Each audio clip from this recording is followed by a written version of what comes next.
Yo, good day guys. New day, new impact. Muli po tayo. Salamat sa ating mga customers na umorder. Ito yung butter peg. Molycore siya na may nylon sleeve.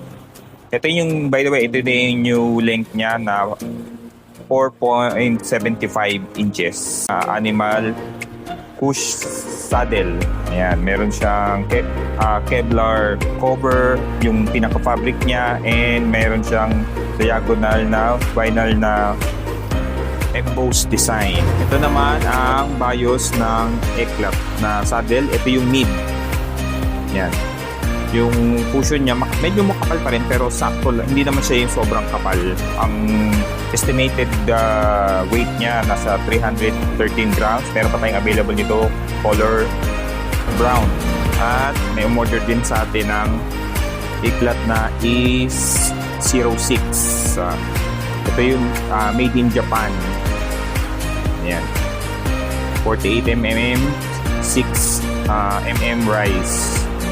Tapos 33 inches yung stock niya. Steerer niya 1 and 1/8.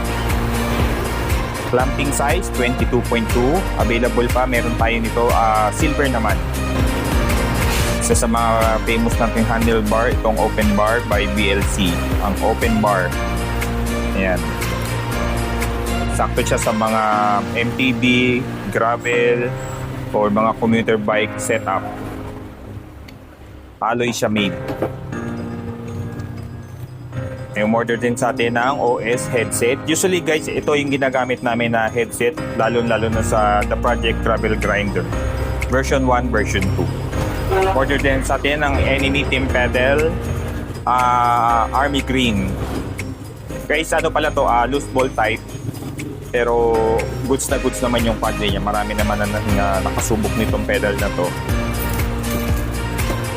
And ito yung ating set ng The Project na spacer. Tatlong sizes siya.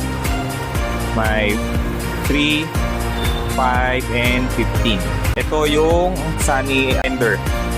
Ayan. Bali, ganito siya pagka pinurchase nyo. Madali lang naman to guys buuin. Meron kaming kung halimbawa umorder kayo nito, pwede naman namin ipakita sa inyo yung paano yung setup to. Pero madali lang to. Parang lang siya. Parang ka lang nagbubuo lang ng box.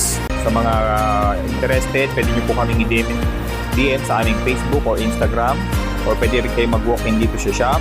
Type nyo lang po sa Waze or Google BMX Cycle Center Trading.